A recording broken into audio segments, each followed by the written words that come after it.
I shot my husband in the foot with his own hunting rifle the night our world shattered. Not because I hated him, God.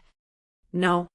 Back then I loved him more than breath, but because the lie he'd just spat tasted like battery acid on my tongue. And I needed him to feel the burn.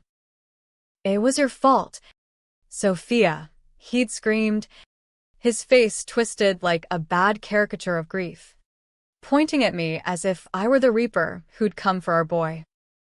Our 8-year-old, Ethan, lay still on the kitchen floor, his little chest no longer rising, the spilled pills from my depression meds scattered like confetti from hell around him.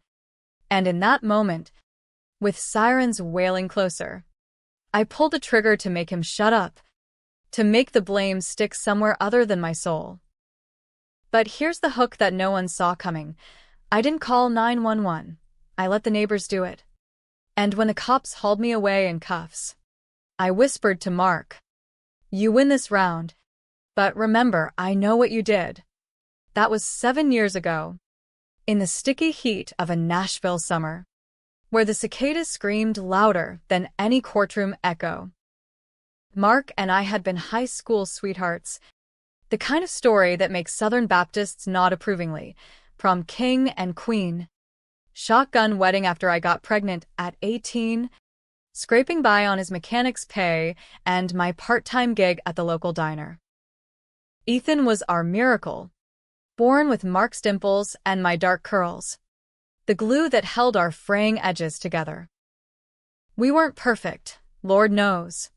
The bottle called Mark's name more nights than it should, but we were us, building a life in that ramshackle split level on Elm Street, with its creaky porch swing and the faint smell of barbecue smoke from the neighbors' endless cookouts. The depression hit me like a freight train after Ethan turned 6. Postpartum lingered, they said. But it was more than that, the isolation of motherhood in a town where everyone knew your business. The way Mark's shifts at the auto shop stretched into overtime, happy hours that left me alone with a toddler and a void that meds barely patched.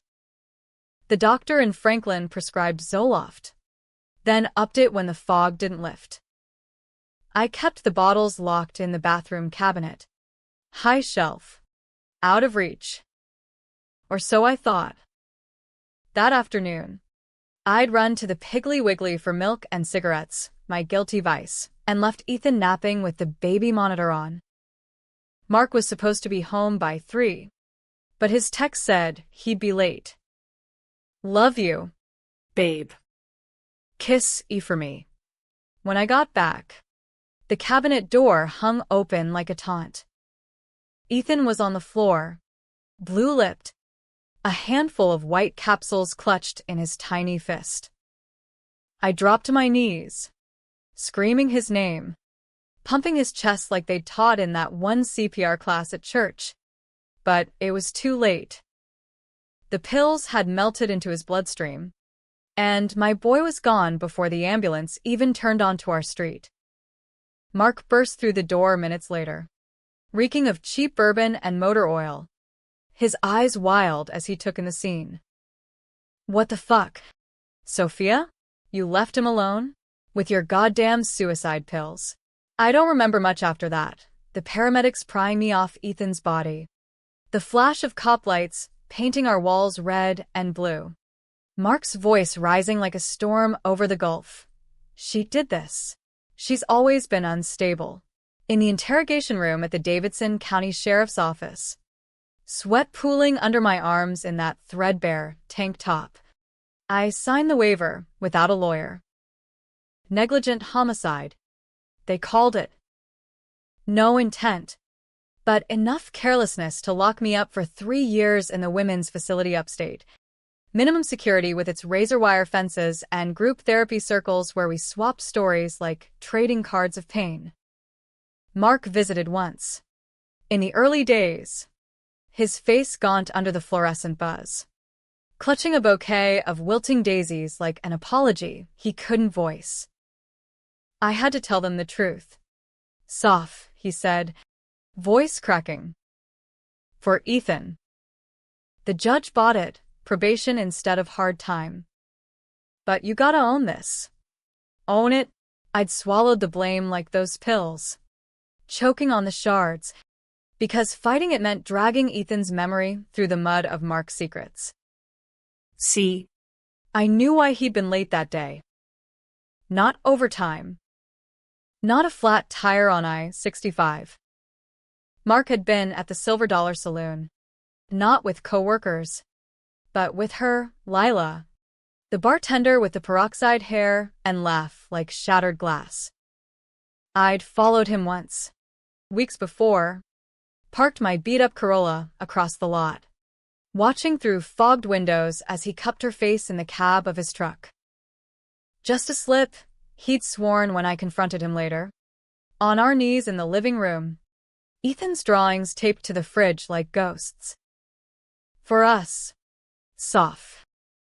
To blow off steam. But that slip had cost everything. If I'd told the cops about the affair, about how he'd texted me at 2:47 p.m., that he'd be home soon but was really nursing a third whiskey at 4:15, it might have shifted the narrative. Made me look like the vengeful wife instead of the careless mother. So I took the hit. 3 years inside, where the days blurred into gray routines of laundry shifts and Bible study. My only letters from Mark filled with platitudes. Miss you. Working on the house. Ethan's room stays just as is. lies. All of it. I knew because my cousin Jenny, bless her meddling heart, smuggled in a phone on conjugals and let me scroll the Nashville gossip forums. Mark had sold the house 6 months in, pocketed the equity for a down payment on a condo downtown. And Lila? She moved in before my ink dried on the release papers. Parole came early for good behavior. In the fall of 2018, leaves turning gold over the Tennessee hills like God's indifferent confetti. I stepped out of those gates with a paper sack of my belongings, a few photos of Ethan, my old denim jacket, and a resolve forged in the prison yard's chain-link shadows. Mark was there to pick me up, Lila's lipstick faint on his collar like a brand. Welcome home, babe, he said, hugging me stiffly in the parking lot. Home? The word tasted like ash. We drove in silence to his new place, a sleek 2-bedroom overlooking the Cumberland River. All stainless steel and minimalist bullshit that screamed, single guy upgrade. Lila was out running errands, but her perfume lingered in the air vents. That first night, over takeout tie that stuck in my throat, Mark laid it out plain. We're trying again. Soft. For Ethan. But things gotta change. No more meds. No more moods. I nodded, eyes on the skyline twinkling like distant stars mocking my orbit. Inside, Though, the plan was already germinating, a dark seed planted in the fertile soil of betrayal. Revenge isn't a lightning bolt, it's a slow poison, dripped one drop at a time until the veins blacken. And Mark? He was the perfect vessel, arrogant, blind, convinced his charm could whitewash any stain. The next morning, I woke to the sound of them in the kitchen, laughing over coffee like I was the intruder. Lila, all yoga-tone limbs and fake lashes, extended a manicured hand. So glad you're here, Sophia. Mark's told me everything. Everything? I smiled, teeth gritted, and shook it, feeling the tremor in her grip. She didn't know the half. But she would. They both would. I started small, volunteering at the local grief support group, the one for parents who'd lost kids to preventable accidents. It was cathartic at first, sharing my story in that circle of folding chairs, the scent of stale donuts and fresh tears. But it was reconnaissance, too. Hearing how others rebuilt, how they unearthed truths buried under blame. One woman, Carla, Her daughter gone to a drunk driver. Taught me about FOIA requests, pulling records from the state's underbelly. By Christmas, I'd filed one quietly for the talk screen from Ethan's autopsy. It came back innocuous. Just the Zoloft. No booze. No street drugs. But attached was a footnote, a paramedic's addendum about adult male on scene exhibiting signs of intoxication. Buried. Overlooked in the rush to pin it on the mom with the pill bottle. I folded it into my glove compartment, next to the .38 I'd bought off a sketchy pawn shop in East Nashville, unregistered. Untraceable. Not for killing. For leverage. Mark's shifts were longer now. Lila's girls' nights more frequent. I played the dutiful ex, cooking pot roast on Sundays, biting my tongue when he flirted with waitresses at Puckett's. But at night, alone in the guest room with its lumpy futon, I plotted. The truth wasn't just a secret, it was a bomb, wired to his life. And I held the detonator. Spring brought the first crack.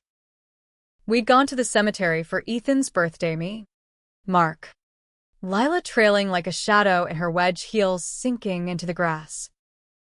As we stood over the headstone, engraved beloved son, forever in our hearts, Mark draped an arm around me, performative as a politician's photo op.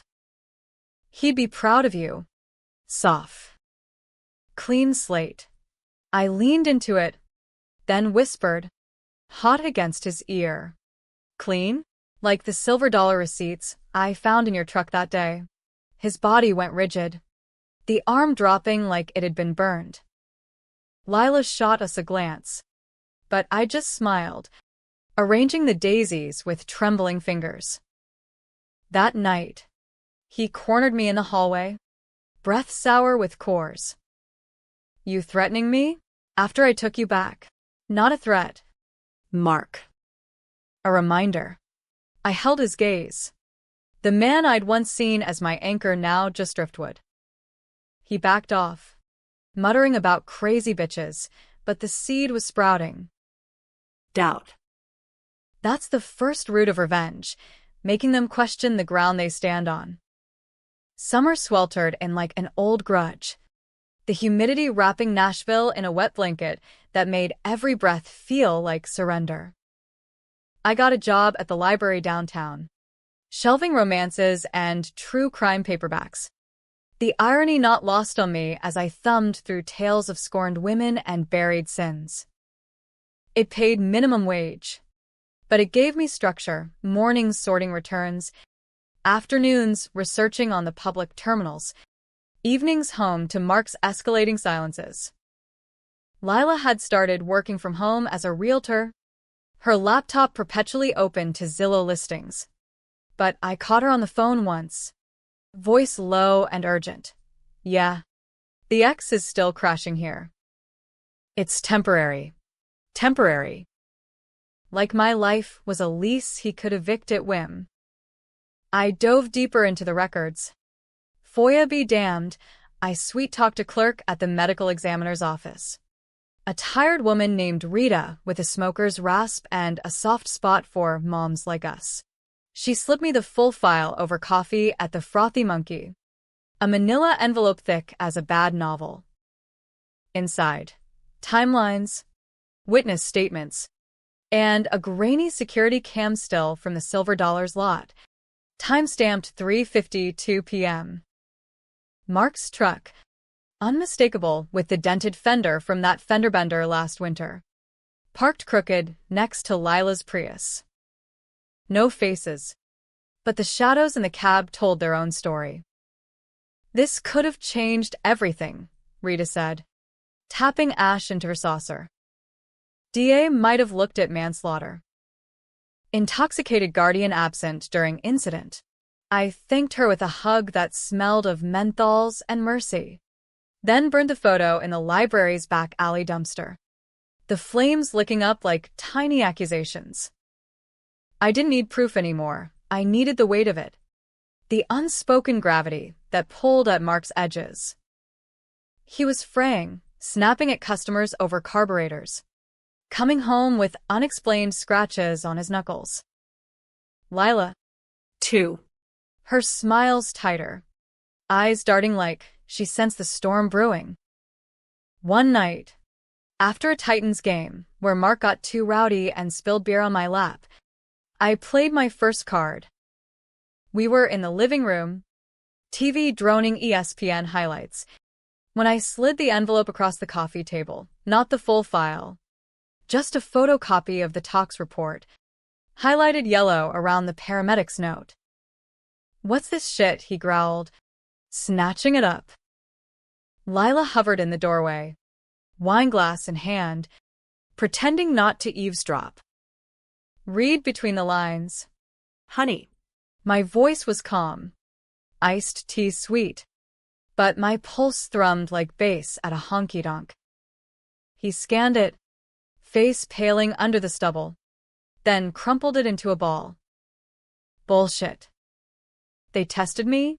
I wasn't even. 3.2 BAC. Mark. Enough to lose your license. Maybe more if they'd pushed. Lie, I didn't have the exact number, but close enough to sting. His eyes bulged, veins popping like overfilled tires. "You think this makes you innocent? You left the door unlocked that morning. Forgot to latch the cabinet. Our son. Your son." I cut in, voice a whip crack. "The one you pawned off on me while you chased tail. I took the blame so you could play Daddy of the Year at the sentencing." Lila gasped, glass slipping from her fingers to shatter on the hardwood, red wine pooling like diluted blood. Mark lunged, but I was faster, hand on the .38 hidden in my purse by the couch. "Don't," I said, soft as a lullaby. He froze, chest heaving, the room shrinking around us like a noose. "You're unhinged," he spat, backing toward the kitchen. "Always were." "That's why, Ethan." I slapped him then, open-palmed, the crack echoing like a starter pistol. Lila scrambled for a broom, sweeping shards while shooting me daggers. But Mark didn't fight back. He just stared, the fight draining out like air from a punctured lung. That was the shift, the first fracture in his armor. He slept on the couch that night, and the next day, he cleared out the guest room, mumbling about space. Lila packed a bag for a retreat in Gatlinburg, her realtor schmooze turning to whispers about toxic dynamics. Alone with him for the first time in months, I turned up the heat.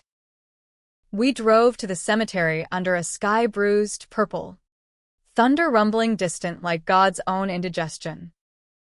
At Ethan's grave, weeds creeping over the stone, I knelt and traced his name with a finger calloused from shelving books.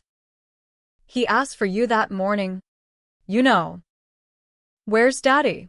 Is he fixing cars?" Mark shifted, boots scuffing dirt, hands jammed in his pockets.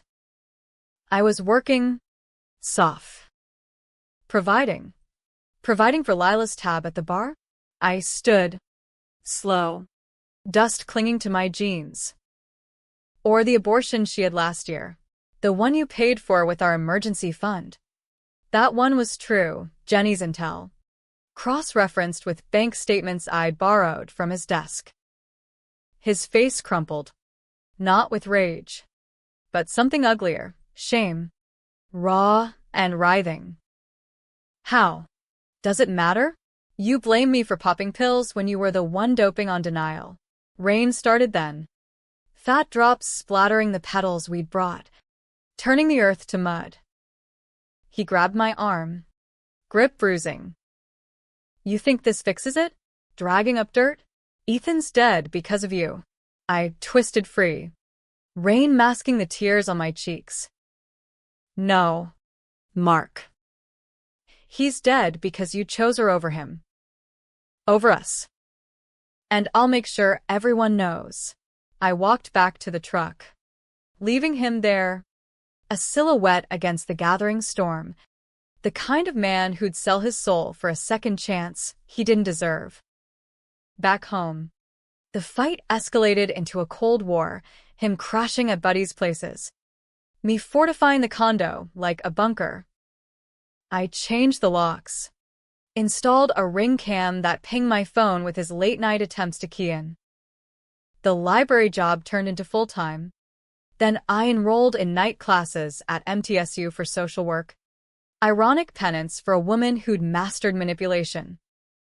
Lila returned tanned and terse, demanding a roommate meeting over pizza at Decino's. She laid out terms. Sophia, this isn't healthy. Mark loves you. But what? I'm the villain in your rom-com? I laughed, bitter as black coffee. She flushed, twisting her napkin. It's not like that.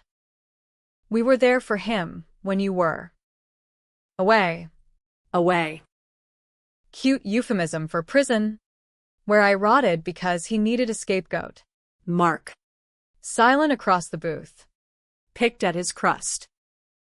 That was his play now, silence. The coward's shield. But I pressed, voice low. Tell her. Mark. About the texts. The ones where you begged me not to fight the plea. Promised you'd wait. He met my eyes.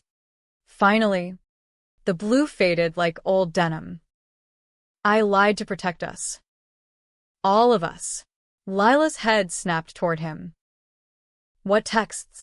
The seed took root in her, too, doubt blooming like kudzu. By fall, their fights echoed through the thin walls, accusations, slammed doors, the crash of a vase that might have been a metaphor for their glass house. I stayed neutral, the ghost in the machine, volunteering more at the grief group, where Carla became my confessor. Revenge is a hollow meal, she warned over chamomile tea, her eyes shadowed by loss. But truth? That's the salt that makes it sting. I nodded. But hollow is fine. I'd starved long enough. Thanksgiving brought the family, Mark's folks from Clarksville, oblivious in their RV, piling on turkey and small talk about grandchildren that never came. Under the table, I passed him a USB drive, labeled for Ethan. Watch it alone, I murmured. It was a montage I'd edited on library software, home videos of Ethan interspersed with screenshots of Mark's texts to Lila, timestamps aligning with overtime nights. The final frame, a freeze of that truck cab shadow, anonymous but damning. He confronted me in the garage later, holiday lights twinkling mockingly overhead. This is blackmail. Sophia. You want money? The condo? I want you to feel it. My voice cracked. The first real fissure in my armor. Every day I woke up in that cell, replaying his last breath, knowing you were free because I protected you. Your mistake. Mark. You're drunk, I should have been home. He swung then, fist glancing my shoulder, pain blooming hot. I didn't flinch. I pulled the .38 from my coat. Chamber clicking empty, but ominous. Next time, it's loaded. He backed away, eyes wide with the fear I'd craved. You're gonna ruin everything. Good, I said, holstering it. Start with yourself. Winter clamped down hard. Ice storms turning the city to glass. Lila moved out officially, subletting a place in East Nashville with her yoga crew, but not before a screaming match in the living room that left me with a chipped tooth from where Mark hurled a remote. I filed a police report, domestic disturbance. No charges, but it went on record. A paper trail for the unraveling. Mark threw himself into work. Overtime for real this time. Coming home hollow-eyed to our uneasy truce. We didn't talk about Ethan anymore. The name hung between us like smoke from a dying fire. But I was building mine. Night classes led to an internship at a victims advocacy nonprofit, where I learned the levers of the system, the ones I'd once been crushed by. And in stolen moments, I reached out to Lila. Not confrontation, but coffee at barista parlor. Neutral ground with its pour-overs and hipster hum. He'll do the same to you, I said, stirring oat milk into my latte. She scoffed, but her eyes were haunted. What really happened that day? I told her, haltingly. Tears for effect, the unlocked door, the affair, the blame he'd shifted like a hot coal. She listened. Then, he said you were suicidal. That Ethan found them by accident. The lie, polished over years. I showed her the file copy, the paramedic's note. Her face hardened, not with pity, but calculation. Why tell me now? Because revenge shared is revenge doubled. We didn't hug goodbye, we just parted. Two women forged in the same fire. Embers waiting for wind. By New Year's, Mark was a ghost, drinking alone. Missing shifts. Whispers at the shop about that poor bastard's family drama. The twist was coming. I could feel it coiling like a spring. But twists have barbs. And mine was about to hook deep. The new year dawned brittle. Nashville streets slick with meltwater and resolutions no one kept. I turned 35 in January. No fanfare, just a solo slice of chess pie at Loveless Cafe. The kind Ethan used to smear across his cheeks with sticky fingers. Mark left a card on the counter and signed, with $100 tucked inside like hush money. I burned it in the sink, watching the flames dance blue on the stainless, and vowed, this year, the truth breaks free. Not a flood, but a scalpel precise, leaving scars that itch forever. My internship ramped up, thrusting me into courtrooms with their varnished benches and the faint tang of desperation. I shadowed advocates prepping witnesses, decoding legalese like a Rosetta Stone for the broken. It was validation, this power to amplify the silenced, but it fueled my own vendetta. Carla, now a mentor of sorts, noticed the edge in my notes. You're not just healing. Sophia, she said one lunch at Pinewood Social, bowling lanes humming behind us. You're hunting. I shrugged, sipping my mimosa. Hunting implies prey. This is just justice. She eyed me over her turkey club. Justice or vengeance. Thin line. Girl. Thin as the veil between love and loathing. I thought, but said nothing. Mark was spiraling, caught DUI on Broadway one February night. His truck totaled against a parked Prius, not Lila's. Thank God for small ironies. The cops called me as next of kin, and I bailed him out at 3 a.m., the holding cell reeking of piss and regret. In the cruiser home, irony of ironies, he slumped against the window, stubble silvering his jaw. It's all falling apart. Soft. Because of you. Me. I gripped the wheel tighter, wipers slapping rhythm against the drizzle. Or, because you built it on sand. Ethan deserved better than your half-assed daddy act. He chuckled. Bitter. Like gravel in a blender. You think you're saintly? Locking him in with those happy pills? I covered for you. Told the judge you were a good mom. Just stressed. Covered? You threw me under the bus for a medal at the VFW. Silence stretched, broken only by the blinker as I pulled into the condo lot.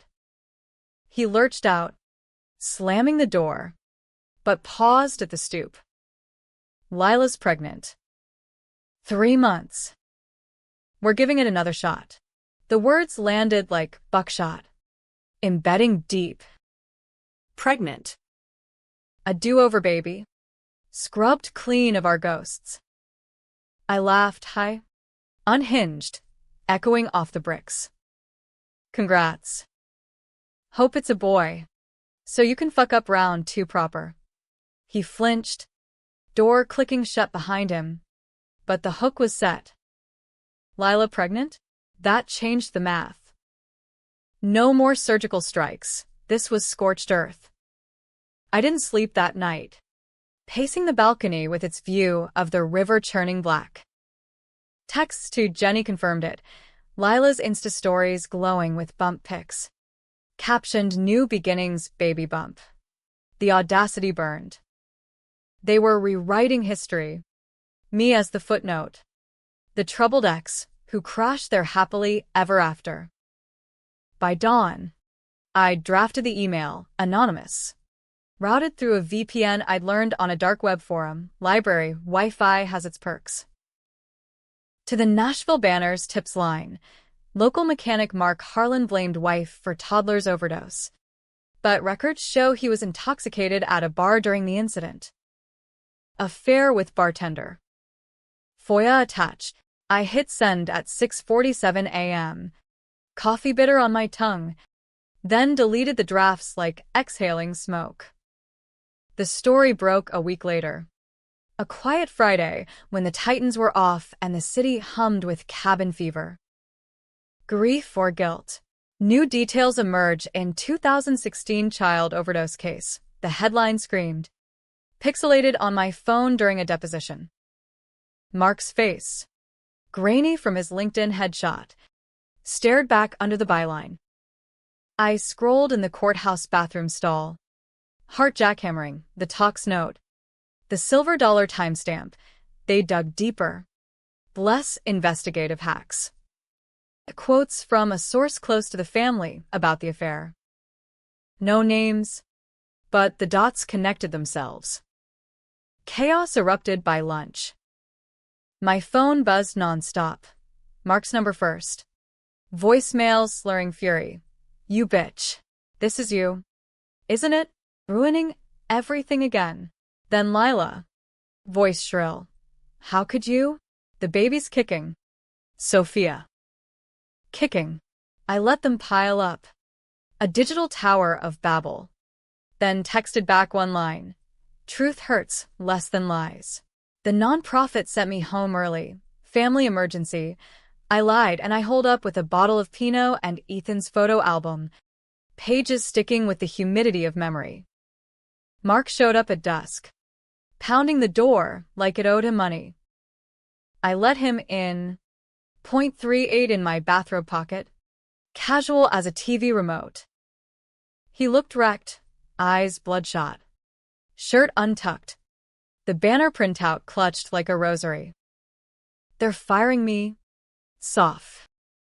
Shop says image problem. Lila's talking lawyers. Miscarriage stress.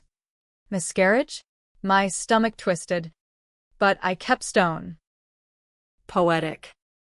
You stressed me into prison. He collapsed onto the couch. Head in hands. I didn't mean God. That day. I swear. I just needed a drink after the fight with Big Jim over hours. Lila was there. Sympathetic. One thing led. Excuses. The same old script. But then, the crack. I locked the cabinet that morning. Before I left. I did. Time stuttered. What? I saw the bottle out. Half empty from your dose. Thought. Kid-proof it. Clicked the latch myself. But when I got home, his voice trailed. Horror dawning. The pills. Ethan. If the cabinet was locked. How? My mind reeled back me. Frantic. Prying it open for a refill that afternoon. No. Wait. The hook I'd missed. Ethan wasn't napping alone. I'd left him with the monitor. But the back door unlocked. Always. For Mark's comings and goings. And the neighbor's dog. That mangy mutt from next door. Always nosing through the fence gap. But pills? Kids don't climb for Zoloft. Unless. Mark, I whispered, sinking beside him, the room tilting. Who else had a key? He blinked. Slow. Just us. And your cousin Jenny. For emergencies. Jenny. The one who'd smuggled the phone. Who'd hated Mark since high school for stealing me. But no, Jenny loved Ethan. Babysat religiously. Or did she? A memory flickered. Her last visit. 2 weeks before. Ethan giggling over her candy stash. Her slipping him special vitamins for energy. Winking at me. Mommy's tired. Buddy. These'll perk you up. Harmless. I'd thought. Tums? No. She'd said they were from her purse. For heartburn. The pieces slotted. Ugly and inevitable. Jenny. Resentful of my perfect family, dosing him with something. Her migraine meds. Excedrin migraine. Mixed up in the chaos? But the autopsy said Zoloft. Unless. Oh God. She'd confessed once. Drunk at a family reunion. I hate seeing you pop those blues. Borrowed a couple once. Felt nothing. Borrowed. From my cabinet. Key under the mat. While I showered. And that day, she'd stopped by unannounced. Just checking. Found Ethan alone. Dosed him with what she thought were kid-safe pills, but were mine. Mistaking the labels in her haze. Mark's face mirrored my pallor. Jenny? She wouldn't, but the doubt was there. Viral now. I grabbed my keys. We're going. Now. We drove to Jenny's trailer in Antioch, the kind of place where Christmas lights stay up year-round and pit bulls roam chainless. She answered in a muumuu. Hair in a messy bun. Cigarette dangling. Soft. Mark, what's the truth? Jen, I shoved past. Mark trailing like a shadow. In her cramped kitchen.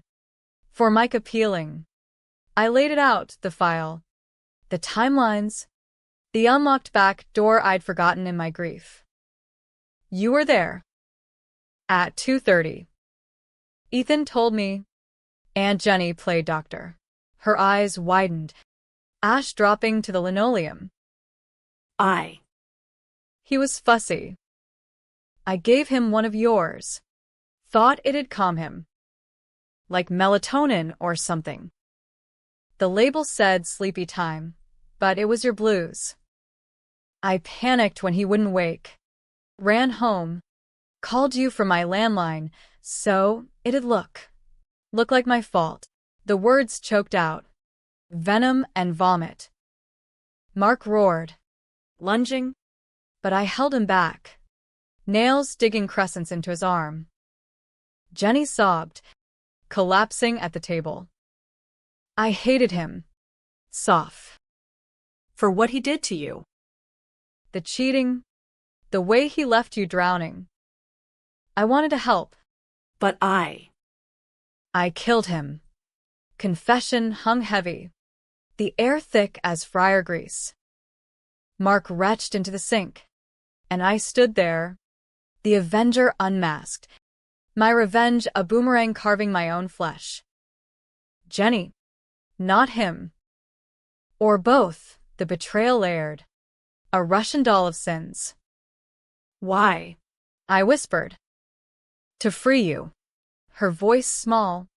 Broken. From him. From all of it. We left her there. Wailing. And drove back in silence. The city lights blurring through tears. At the condo, Mark poured a scotch, top shelf. Lila's stash, and we sat on the balcony. River murmuring below. I blamed you, he said finally. Glass trembling. To survive. But I locked that cabinet. I did try. I nodded, the fight leaching out like pus from a wound. And I took it. To protect. What? Us. The baby news twisted anew, not replacement, but possibility. Lila called at midnight. Voice wobbly. The story. It's everywhere. But the baby's okay. We need to talk. Dawn crept in gray. The kind of light that exposes regrets without mercy. Mark and I hadn't slept, Scotch glasses empty on the side table. The banner article dog-eared between us like a joint indictment. Jenny's confession replayed in loops, her sobs echoing off the trailer's aluminum siding. I'd called the cops anonymously from a burner app, tipping them to check on a domestic in Antioch. Possible child endangerment history. Let the system chew her up. I was done wielding the blade. But the damage? That was a mosaic. Shards of blame refracting light into rainbows of gray. Lila arrived at noon, cab dropping her at the curb with a duffel and a ultrasound printout clutched like a shield. She looked smaller without the heels, belly just a soft swell under her hoodie, eyes puffy from crying jags or morning sickness. I read it all, she said, stepping inside without invitation. Voice raw. The bar, the blame. And Jenny, Jesus, Sophia. We sat in the living room, awkward triad on the sectional. Mark wedged between like a referee in a cage match. It wasn't just her, I said, pouring herbal tea, chamomile for her, black for us. Mark's lies built the cage. Mine kept me in it. He shifted, me bouncing. I thought protecting the family meant shielding you from more pain. The affair was stupid. Escape hatch from the grind. But Ethan, his voice cracked, hand reaching for hers instinctively. She pulled back, not sharp, but deliberate. You let her go down for it. 3 years. Mark. While I poured your drinks. The air crackled, tension coiling like a spring under pressure. I watched them, the architects of my hell, now dismantling their own. That's the twist, isn't it? I interjected, voice steady despite the quake inside. No one's the monster. Just fools tripping over sins. Lila's eyes met mine. A flicker of solidarity amid the storm. What now? The papers got comments blowing up. Monster mom. Deadbeat dad. And Jenny. Cops picked her up last night. Manslaughter charge. Karma's cold kiss. I nodded, sipping tea that tasted like regret. She'll plea. Like I did. Mark buried his face in his hands, shoulders shaking. I should have been there. Locked door or not. I was his dad. The vulnerability cracked something in me. Not forgiveness, but fatigue. We'd all borne the mistake. Jenny's meddling help, my unlocked life. His absence. The overdose? A perfect storm of fuck-ups. No single thunderclap. The days blurred into a tense détente. Lila stayed, the condo morphing into a reluctant commune, her nesting in the spare room. Mark on the couch, me mediating with library books on co-parenting and trauma bonds. The media frenzy peaked midweek. WKRN ran a segment. Forgotten Files, Justice for Little Ethan, with dramatized recreations, no actors for me. Thank God, just somber reporters in ill-fitting suits. Protests flickered online, Justice for Ethan trending. Splitting into camps, Free Sophia versus Lock Up Jenny. With Mark painted as the everyman villain. I avoided it all, burying in work. But the calls came, producers offering tell-all spots. Distant cousins surfacing with condolences laced in judgment. One night, Over meatloaf I'd burned in a fit of domestic nostalgia. Lila dropped the bomb. I'm keeping it. But not with him. Fork paused midair. Mark's face ashen. Lila. We talked. No. We fucked up. Mark. This baby's not a reset button.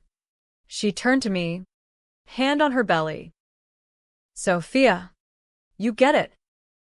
Blame's a chain. I'm breaking mine. The decision hung. Controversial as a lit match in dry grass. Her. The other woman, claiming agency. Him. The cheater. Sidelined me. The innocent convict. Silent witness. I admired her steel.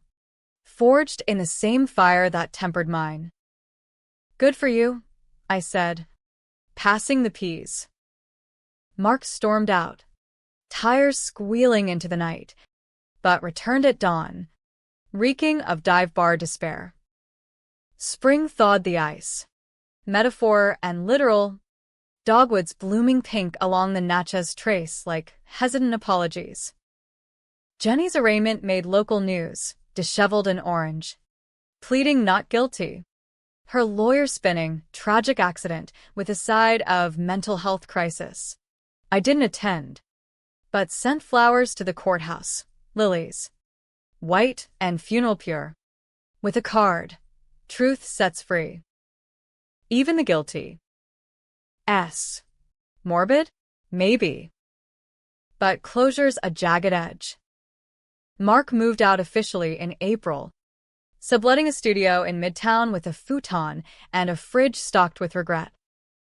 We met weekly at the cemetery, a ritual born of ash, weeding the plot, sharing stories of Ethan, the time he fixed the toaster with crayons, or built forts from couch cushions that spanned the living room. Lila joined once, awkward in her maternity jeans, placing a teddy bear at the stone. For the cousin he'll never meet, she said, voice thick. Mark and I exchanged glances, complicated, this coexisting. No grand reunions, but threads weaving back, fragile as spider silk. My revenge? It morphed. Less vendetta than exorcism. The nonprofit promoted me to case manager, handling overdose families, turning poison to poultice. I testified at Jenny's hearing, not as accuser, but character witness. She was family. Flawed. Like us all. The judge leaned lenient, probation, therapy, community service, mirroring my own slap on the wrist. Jenny wrote from halfway house.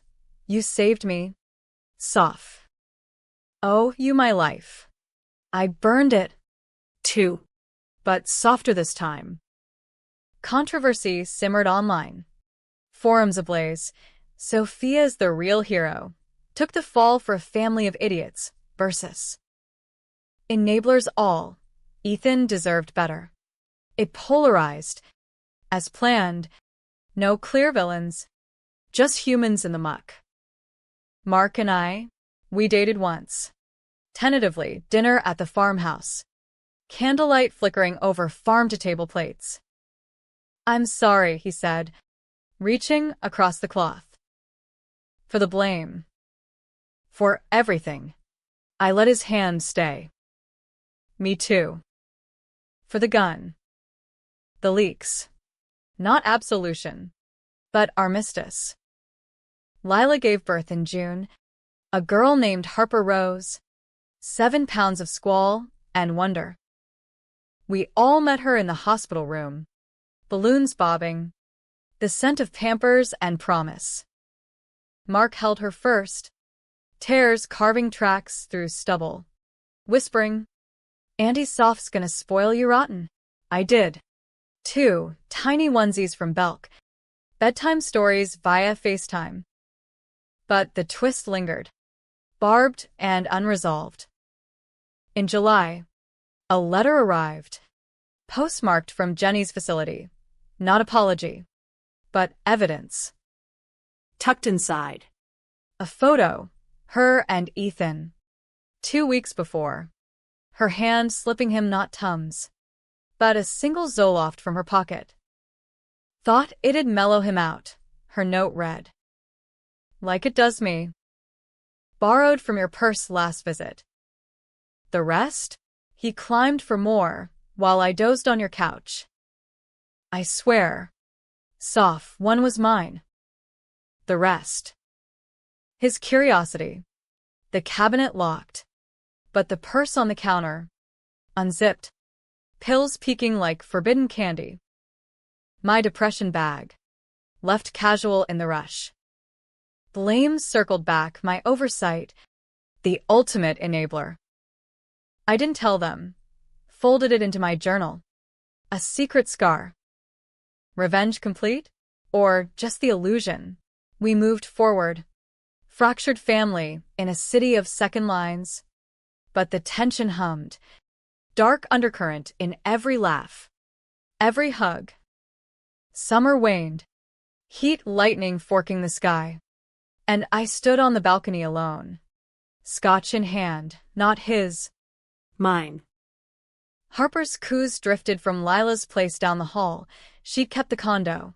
I sublet from her now. Ironic lease. Mark texted. Movie night? With the crew? I typed yes. Deleted. Typed again. Sure. Popcorn's on me. The screen glowed. A small light in the dusk. No tidy bows. Just this you am. Tense. American as apple pie laced with arsenic. Fall painted Nashville in fire, leaves scorching crimson along the Cumberland. Bonfires dotting backyards with the crackle of nostalgia. Harper turned 3 months amid a backyard blowout at Lila's sister's place in Franklin, a sprawling ranch with a playset that mocked Ethan's absence. We gathered like survivors of a shipwreck, Mark manning the grill in an apron that read, Kiss the Cook, Lila's gag gift. Her bouncing the baby on one hip while corralling her nephews. Me snapping photos with a disposable Kodak, capturing moments before they yellowed like old regrets. Jenny even showed parole-approved, gaunt in thrift store jeans. Her hug bony but fervent. Proud of you. Soph, she murmured, breath minty over the gum she chewed compulsively. I nodded, throat tight. The photo in my journal a ghost between us. Life settled into grooves worn smooth by time, but tension simmered beneath, dark as the underbelly of a blues riff at Robert's Western World. My caseload swelled, overdose families fracturing under blame's weight, mirrors to my own mosaic mess. I advocated fiercely, pulling strings for reduced sentences, therapy grants, the small mercies the system rations like breadcrumbs. Carla called it paying forward the grace you never got. Maybe. Or just penance, dripping slow to wash the stain. Mark and I, we danced a 2-step around reconciliation, coffee runs to the frothy monkey, where he'd sneak my hand under the table, thumb tracing knuckles like Braille apologies. I dream about him still, he'd say, stirring sugar into his Americano. You, yelling my name that night with the gun. Woke up sweating. I'd squeeze back. The .38 long sold to that same pawn shop. Its echo fainter than a hangover. Me too. But we're here. Not love reborn, but something scarred and sturdy, like rebar and concrete. Lila thrived. Harper her anchor. Real estate listings booming with family-friendly tags. Playdates filling her calendar. She and I bonded over mom wine nights, dissecting the banner fallout over Chardonnay at the Urban Winery. People still DM me, she confessed one tipsy Tuesday, swirling her glass. Homewrecker gets her karma? As if a baby erases the mess. I clinked mine against hers. Karma's lazy. We wrote our own ending. Controversial still, her. The mistress turned matriarch, me. The felon turned fixer, Mark. The flawed father figure. Forum threads lingered. Debates raging. Sophia should have let him rot, versus. Forgiveness is the real revenge. Edgy AF. It split readers. As intended. No heroes. Just humans clawing from the pit. The real twist hit in October. Harvest moon fat and mocking over a Titan's tailgate. Mark proposed, not to me, not to Lila, but a family pact. Overburned hot dogs and Bud Lights in the bed of his new F-150. We sell the condo. Pool for a house. All of us. Blended. Busted. Whatever. For Harper. For Ethan's memory. Lila choked on her sippy cup of seltzer. Eyes wide. You're serious? After the shit show? He nodded. Earnest as a boy. I flipped on everyone, blamed Soph. Lied to you. But this? It's real. No more running. I stared into the foam of my beer. The crowd's roar a dull thrum. Sell? Blend? The idea repulsed and seduced, revenge's final flip, binding us in the wreckage we'd wrought. Jenny. Invited via group text. Texted back. Count me in for holidays. Therapy first. Her trial loomed, plea bargain in the works. 2 years suspended, but redemption's arc bent toward us all. We toured places that weekend. A craftsman in Green Hills with a yard for swings. A duplex in 12 South for boundaries, but the winner was a fixer-upper on Belmont Boulevard, porch swing creaking, rooms echoing with potential ghosts. Closing day. November chill nipping. We signed amid stacks of paper. Pens scratching like confessions. Lila hung the first photo, not a family portrait, but Ethan's drawing of a lopsided house. Us 3 stick figures under a wonky sun. For the foundation, she said, voice thick. Winter whispered in with snow flurries. Rare for Tennessee, blanketing the new lawn like absolution's veil. Christmas was chaos, Harper's first. Ribbons everywhere. Mark in a Santa hat assembling a play kitchen with curses under his breath. Jenny arrived with pie. Her halfway house badge pinned like a badge of honor. We exchanged gifts. Practical. Poignant. A locket for Lila with Harper's curl inside. A tool set for Mark. Build something lasting. Books on forgiveness for me and Jenny. No bows on the pain. But laughter laced it. Tentative as first steps. The climax? A crested New Year's Eve. Party hats ask you. A countdown ticking on the flat screen. Mark pulled me aside to the porch. Breath fogging the air. I know about the photo. Jenny slipped it to me last week. My blood iced. The purse. The single pill. Ethan's climb. And he cupped my face. Eyes blue and bruised. We're all guilty. That one pill started the avalanche. But blaming? It buried us. Tears froze on my lashes. You still think I deserved it? No. Kiss. Soft as snowfall. We deserved each other. All of it. Lila joined us then. Harper bundled in her arms, cooing at the fireworks blooming over the gulch. To shocking truths, she toasted with hot cocoa mugs. We clinked. The sound crystalline. Polarizing even in peace, no tidy right or wrong. Just this uneasy harmony. Was it happy? Tragic? Debate fodder. Sure, revenge birthing redemption. Or just survival's sly disguise. I woke some nights to Ethan's laugh in dreams. The cabinet clicking open. Pills scattering like stars. But dawn brought Harper's gurgles. Mark's coffee brewing. Lila's playlists bumping country soul. Shadows lingered. Tension in the quiet hours. But we walked the line, American gritty. Dramatic as a Nashville ballad. Controversial as truth unchained. In the end, the shock wasn't the reveal. It was the rebuild. And damn if it didn't feel like living.